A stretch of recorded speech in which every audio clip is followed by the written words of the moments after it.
네, 실무자 심화과정 1에 이어서 실무자 심화과정 2에서는 지속가능 발전 목표 수립 A부터 Z까지 이렇게 제목이 되어 있습니다.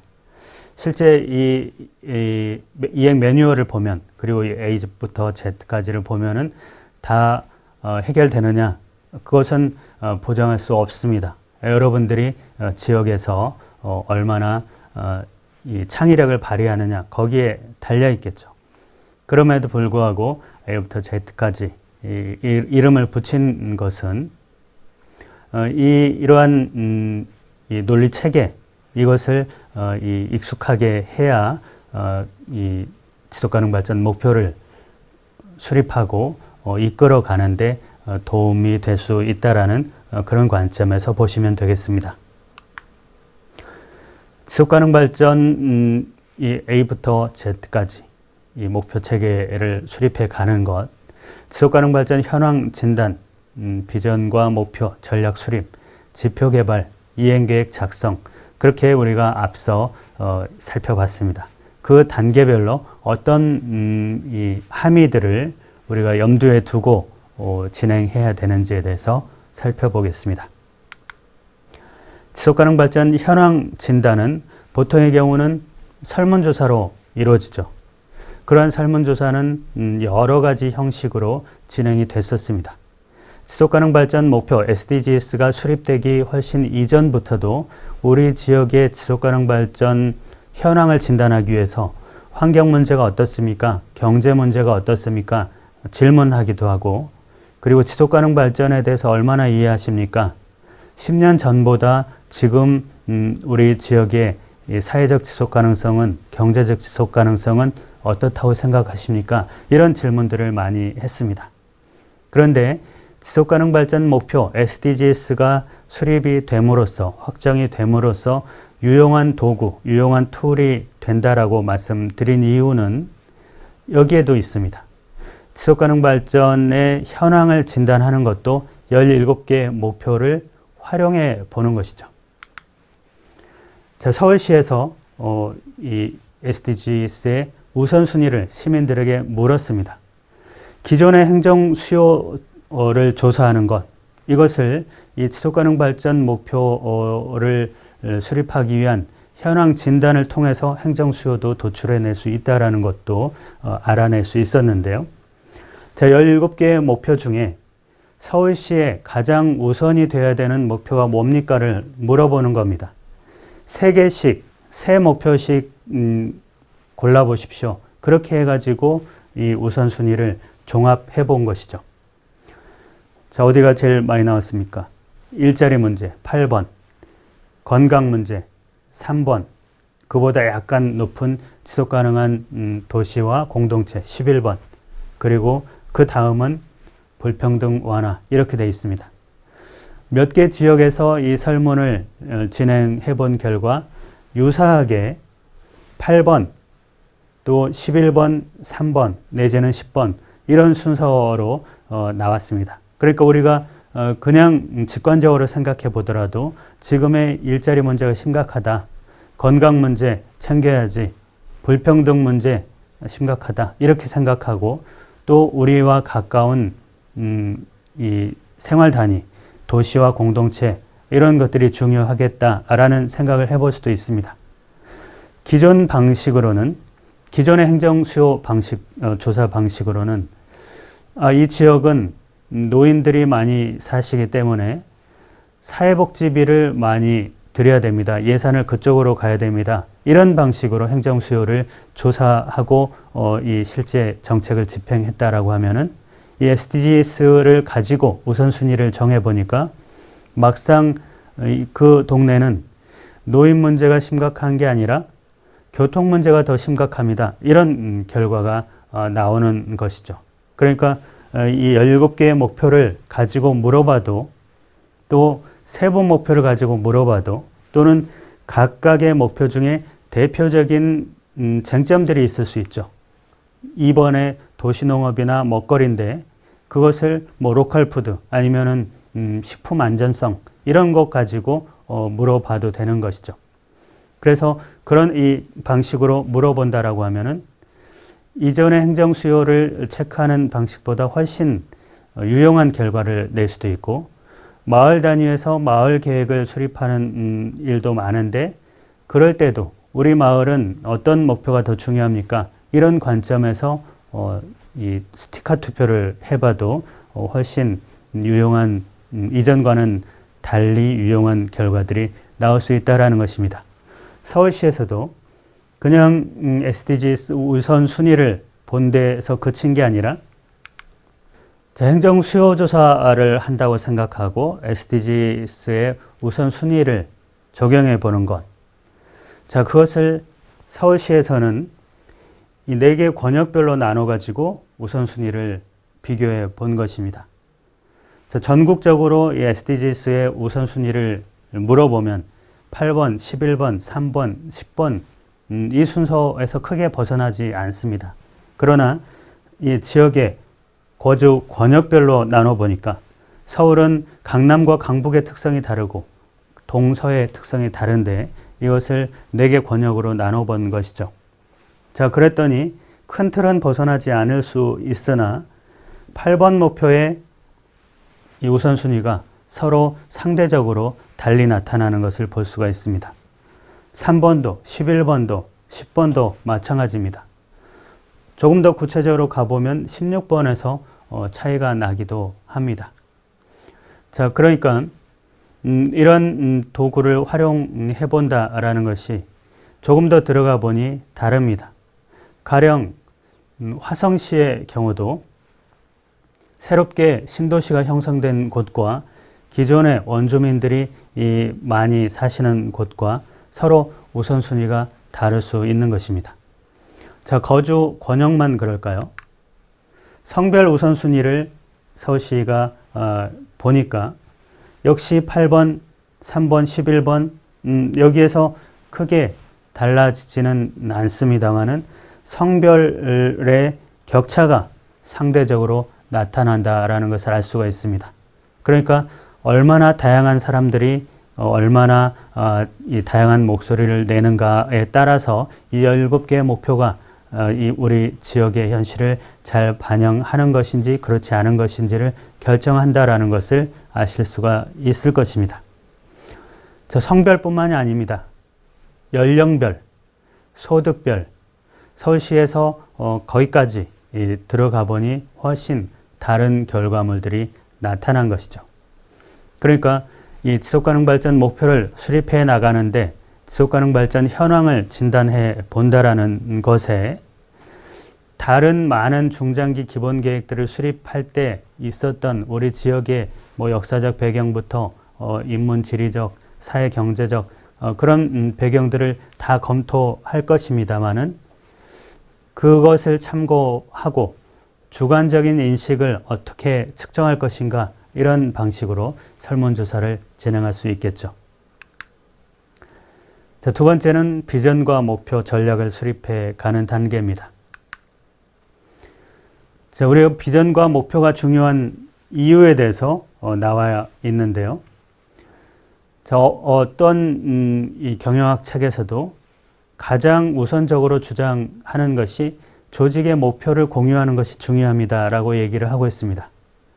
실제 우리 행정체계에서 조직의 목표를 얼마나 공유하고 있을까요? 어느 지자체장이 오더라도 민선 5기, 6기, 7기, 8기 누가 되더라도 나는 10년 전부터, 20년 전부터, 5년 전부터 해오던 일을 잘 포장할 수 있습니다. 그 일 자체가 필요 없는 일이 별로 없기 때문이죠. 그런데 그 일을 누가 오더라도 내일은 이 사람의 이런 정책과 비슷하네 이렇게 던져주는 방식이 아니라 그렇게 해서 연결해주는 방식이 아니라 자, 이번에는 행정 수요를 조사해 봤더니 이렇고 단체장이 유권자들의 뜻을 모아서 이러이러한 공약을 세웠는데 그러한 공약을 이행하기 위해서 그것을 목표로 본다라고 하면 나는 어떻게 기여할 것인가 그런 방식으로 목표를 공유한다라면은 궁극적인 가치를 함께 지향하는 게 되겠죠. 그래서 그 목표를 세워놓고 목표를 목표의식을 가지게 되면 이 목표를 잘 달성하려면 어떻게 해야 될까? 수평적으로는 다른 부서랑 협업을 해야 되겠다라든지, 수직적으로 보면 이 목표 체계를 구축한 것이고, 또 외부로 보면은 우리 내부에서는 잘 해결하지 못했던 또는 떠올리지 못했던 아이디어를 외부의 시민사회, 지역 주민과 함께 거버넌스를 구축해서 이 목표를 함께 달성해보자 라는 식으로 정립해 나가는 것이죠. 그러면 참여자들의 열정과 역량이 훨씬 더 잘 적용되고 고도화될 수 있을 거다라는 것입니다. 그렇게 해야만 지표를 만들어도 지표가 목표 체계랑 연결이 돼서 그 성과를 제대로 측정할 수 있는 지표가 되겠죠. 그런데 기존의 행정의 목표는 잠깐 말씀드린 것처럼 어떤 지자체장이 와서 임무나 비전을 수립하더라도 그 전략 목표에 내가 기여해서 그 목표를 수립한 것이 아니기 때문에 나는 내 부서의 관리 과제, 나에게 주어진 관리 과제, 그것만 들여다보게 되는 구조라는 것이죠. 자, 그래서 지속가능 발전 행정 추진 체계를 만든다라는 것은 과거에 우리 시에, 우리 군에 지속가능한 뭐뭐라는 목표를 수립하는 것도 이 용역사가 혼자서 하고, 그리고 행정부서는 제각기 자기 일만 몇 년째, 몇십 년째 하고, 이런 구조이기 때문에 어떤 보고서가 나오든 어떤 목표를 세우든 캐비넷 보고서로 들어가고 마는 것이었죠. 전체 부서가 모여서 우리 도시에, 우리 군의 지속 가능성을 높이기 위해서 어떤 전략을 짜볼까, 그런 관점으로 간다라고 하면은 이건 내일, 이건 내일 이렇게 나눠지지는 않을 겁니다. 공동의 전략과 공동의 과제가 생길 수 있는 것이죠. 각 부서에서 열심히 하고 있는지 아닌지는 각 부서가 하고 있는 일을 얼마나 열심히 했는가 하는 것을 성과지표로 내부적인 성과 관리를 하고 있습니다. 지속가능 발전 행정체제를 만든다라는 것은 그런 일을 했을 때 취업자 수가 증가됐는지, 자동차 사고 사상자 수가 줄었는지, 가구당 에너지 소비량이 줄었는지, 이런 궁극적인 목표, 궁극적인 지속 가능성을 진단하는 것이죠. 그런 궁극적인 가치들은 중장기적으로 추진하는 것이기 때문에 올해의 사업 계획을 측정하는 성과지표, 그런 방식으로는 접근하기 어렵죠. 궁극적인 이 목표나 가치를 달성하는 것, 이것은 또한 이 취업자 수를 늘리는 것이 경제부서만의 일이 아니고 환경부서의 일일 수도 있고 여러 부서들이 공동으로 힘을 모아야 가능한 목표다라는 것을 인식시키는 것, 그러한 인식구조를 만드는 것, 이것이 지속가능 발전 행정 추진 체계의 본질이 되겠습니다. 자, 그래서 예를 들어서 우리 지역에 농촌 문제가 있다. 농업과가 해결해주고, 고령화 문제가 있다. 노인복지과가 해결해주는 그런 방식으로 진행해와서 우리 지역은 문제 없습니다. 이렇게 되지 않지 않습니까? 자, 목표를 공유한다라고 하면은 우리 지역의 목표는 뭘까요? 라고 할 때 여러 사람들이 얘기하죠. 우리 지역에는 농업, 농촌의 문제가 심합니다. 아니, 우리 지역에는 고령화 정도가 너무 심각합니다. 우리 지역에는 할머니들이 이 건강 문제가 심각합니다. 우리 지역은 어떤 문제가 심각합니다. 그렇게 논의를 할 수 있겠죠. 공동의 목표를 수립해 간다라는 것은 이러한 논의들이 활성화됐을 때, 그러고 보니 우리 지역에는 농촌의 고령 여성의 건강이 문제입니다. 우리 동네에 할머니가 밭일을 지금도 하시는데 늘 쪼그려 앉아서 하시기 때문에 이 건강이 걱정이 됩니다. 이런 방식으로 가는 거죠. 목표가 농촌 문제, 농촌의 고령 여성의 건강 문제, 이런 방식으로 목표를 공유한다라고 하면은 애초에 이 목표를 얘기할 때, 또 이 문제를 해결하려고 할 때 4개의 부서가 제각기 자기 일을 하는 것이 아니라 같이 생각해 보겠죠. 노인복지과에서는 우리 부서의 성과 지표는 작년에 이 노인의 건강 검진률을 70%로 끌어올리는 거였는데 달성했습니다.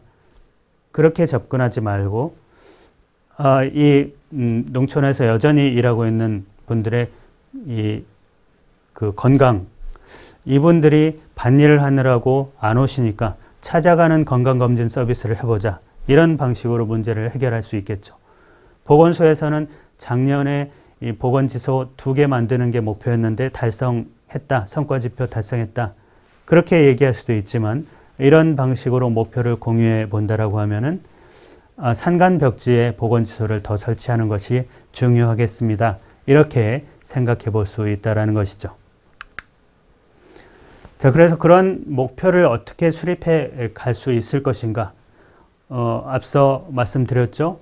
시민 워크샵과 공무원 워크샵을 따로 하고 병행하고 그렇게 가야 되는데 우리 지역에는 아직 행정까지는 준비가 되지 않았습니다. 그럴 경우에는 시민들이 모여서 이렇게 또 얘기해 보는 거죠. 우리 지역의 핵심적인 현안이 뭡니까? 그렇게 원탁에서 분야별로 논의해 보는 거죠. 그 핵심적인 문제는 어떤 목표들하고 관련이 있습니까? 환경 분야의 원탁을 만들었는데 이 문제가 14, 15번 환경 목표만이 아니라 빈곤 문제하고도 관련이 있네요. 이렇게 연결해 볼 수 있는 것이죠. 자, 목표 분야들이 연결이 되고 현안이 연결이 됐으면 그런 문제를 해결하기 위한 우리 지역의 자원이 뭘까요? 우리 지역의 학교, 보건소, 우리 지역의 환경교육센터, 아니면은 기후변화 체험관, 종교기관들, 아니면은 우리 지역은 시민사회단체들이 많은데 그 단체들을 잘 연결합시다. 우리는 전통문화 유산들이 있으니까 그것을 이 경제적인 지속가능성을 높이는데 활용해 봅시다. 고령자들이 자신의 경험을 살릴 수 있도록 해설사로 활용해 봅시다. 여러 가지 자원들을 생각해낼 수 있겠죠.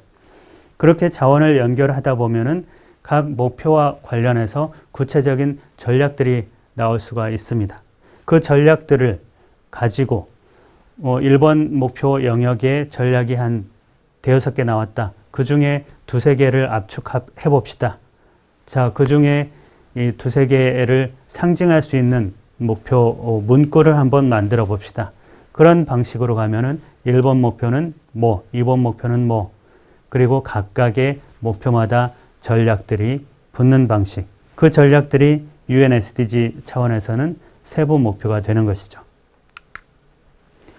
자, 지역 현안과 자원을 연계한 이 목표 체계를 구축할 때, 원탁을 만들 때 환경분과, 경제분과, 사회분과, 파트너십 분과 이렇게 기본적으로 4개 분과로 만들어서 원탁을 구성해 볼 수 있겠죠.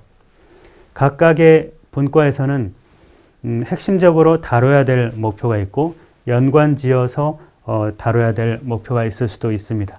그런 목표에 집중하되 17개의 목표 분야를 늘 염두에 두십시오 라고 얘기해 보면 환경 목표에, 경제 목표에 집중하지만 그 목표를 달성하기 위해서 다른 어떤 목표들과 연계될 수 있는지를 검토해 보는 방식으로 진행할 수 있겠죠. 자, 목표와 전략, 세부 목표가 수립이 됐다라고 하면은 지표를 개발하게 됩니다. 지속가능 발전 지표는 앞서 말씀드린 것처럼 개별 부서의 성과 지표하고는 다르다라고 말씀을 드렸죠. 자, 이 사람이 목표를 이렇게 세웠습니다. 9988234 이게 뭘까요?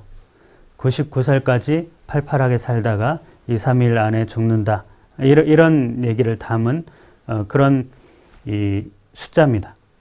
자, 이 목표를 달성하기 위해서 이 사람이 매일같이 30분씩 운동을 하겠다. 음식을 조절하겠다. 이런 과제를 도출하는 것이죠. 자, 그 과제를 잘 하고 있는지가 성과관리일 텐데 그것은 오늘은 32분 운동을 했다. 오늘은 점심을 식이요법을 했다. 체크를 하겠죠. 그러면 이 일을 잘 했기 때문에 성과관리 체계상 이 사람의 목표는 잘 달성될 겁니다. 이렇게 생각해 볼 수도 있지만 목표의 달성도를 어떻게 측정해 볼 거냐 하는 것을 생각해 봐야 되는 거죠. 그것이 지속가능 발전 지표라고 할 수가 있습니다.